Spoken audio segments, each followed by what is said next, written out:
Olá, pessoal, sejam muito bem-vindos a mais um episódio da nossa websérie.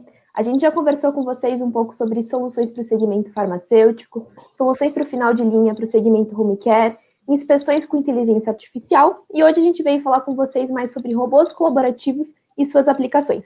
E para falar sobre isso, a gente conta com a participação da Aline, gerente de projetos na Pollux, e do Renan, especialista de produtos da Onro. Sejam muito bem-vindos, pessoal. Obrigada, Isa. Boa tarde. Obrigado, Isa. É um prazer estar aqui com vocês. Bacana, pessoal. Então, para iniciar nossa conversa, a gente aqui na Pollux recebe muitas dúvidas com relação à diferença entre robôs colaborativos e robôs industriais. Então, Renan, se você puder explicar um pouco para a gente sobre essa diferença, fica à vontade. Claro, Isa. Os robôs colaborativos, eles possibilitam o trabalho próximo a seres humanos, diferente dos robôs industriais, que necessitam de um isolamento total de área. Isso se deve porque os robôs colaborativos, eles não possuem movimentos bruscos. Assim como nas juntas, eles têm uma limitação para carga máxima.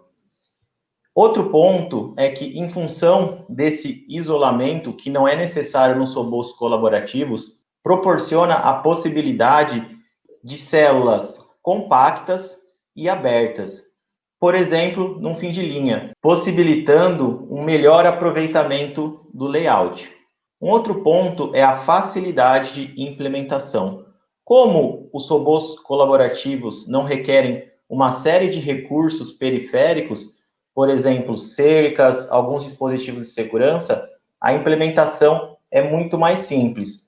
Outro ponto é em relação à programação. A programação dos robôs colaborativos, ela é intuitiva e se torna muito mais fácil do que um robô industrial.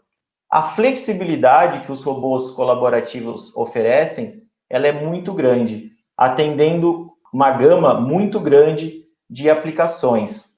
Podemos citar nessa flexibilidade o robô colaborativo da Onro, que possui um sistema de visão incorporado com diversas funções adicionais, como inspeção, leitura de códigos, que proporcionam uma flexibilidade muito grande para a indústria. Bacana, Renan. Obrigada aí pelas informações. Ficou bem clara a diferença entre esses dois tipos de robôs. E além desses pontos que você comentou, a gente sabe que um ponto bem importante diferença entre colaborativo e industrial é a questão do payload, né? Então, eu queria saber de você, desses robôs colaborativos da Onro, quais são os payloads máximos, né? Quais são os payloads trabalhados com os robôs da Onro? Exatamente, Isa. Robôs industriais normalmente trabalham com grandes payloads, né, principalmente para fim de linha, paletização, e os cobots, os robôs colaborativos, ele tem essa característica de trabalhar com payloads menores. Então, hoje, na linha de robôs colaborativos da Onro, nós temos robôs com payload para 4 quilos, 6 quilos, 12 quilos e 14 quilos. Outro ponto importante atrelado ao payload, a capacidade de carga, é o alcance, é o tamanho dos robôs. E hoje, nós temos também disponíveis robôs com alcances de 700 milímetros, 900 milímetros, 1.100 milímetros e também 1.300 milímetros de raio. Bacana, Renan. Obrigada aí pela explicação sobre os payloads, sobre os alcances. Ficou bem clara aí a diferença entre cobots, né, e entre industriais. E quando a gente fala em relação às aplicações desses robôs, uma outra dúvida que a gente recebe é se as mesmas aplicações que hoje são realizadas com robôs industriais também podem ser realizadas com colaborativos, né? Então, Aline, se você puder explicar um pouco para a gente sobre essas possíveis aplicações, se existe alguma vantagem em utilizar, por exemplo, os colaborativos ao invés dos industriais. Legal, Isa. Então, a gente precisa se atentar, né, para isso, a alguns pontos. A gente precisa se atentar ao payload do robô, ao alcance, à velocidade da aplicação. A gente também já teve casos onde o robô colaborativo ele não fazia uma aplicação colaborativa, né? A gente tem, por exemplo, alguns robôs manipulando peças em altíssima temperatura.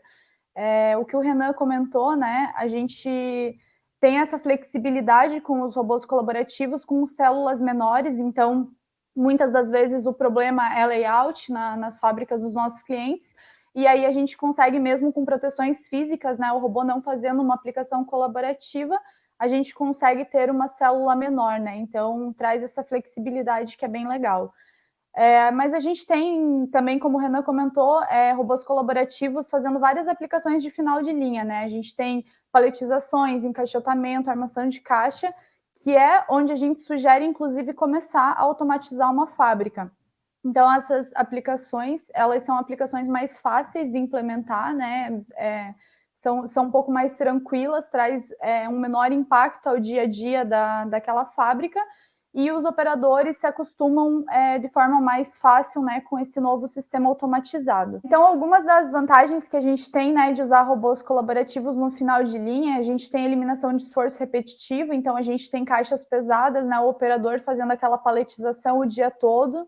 Até o Cláudio comentou num dos nossos webséries que ele fez algumas contas ali sobre o quanto o operador ele acaba fazendo de esforço, né, em um dia.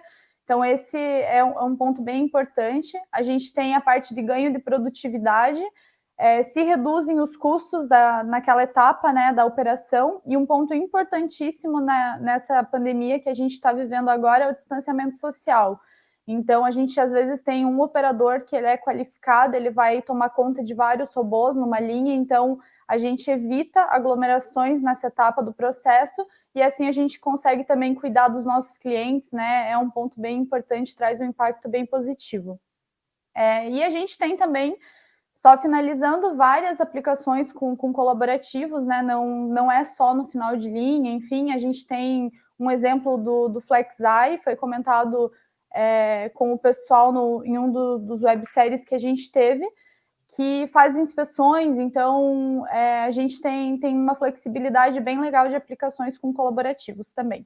Legal, obrigada, Aline. Realmente a gente tem aí muitas vantagens quando a gente está falando de colaborativo, sejam resolver problemas ergonômicos, trazerem principalmente aí ganhos para a produtividade, e um ponto bem legal que você levantou é a questão da segurança, né, que hoje nunca foi tão importante, né, essa questão de evitar aglomerações. E realmente é uma oportunidade bem legal, acho que para as empresas também que pensam em automatizar, começarem até pensando ali pelo seu final de linha, é um ponto bem legal que vocês levantaram. Bom, pessoal, muito obrigada pela participação novamente de vocês, eu acredito que as informações foram super esclarecedoras, e acredito que vai ajudar muitas empresas que estão buscando começar a automatizar suas fábricas, né? E também deixo aqui o convite para o nosso próximo episódio, que a gente vai falar mais especificamente dos modelos de negócios para a implementação de robôs colaborativos. E obrigada aí para você que nos acompanhou até aqui, tem acompanhado nossas webséries. Se vocês precisarem saber mais alguma informação, é só entrar em contato com a gente. Até mais, pessoal!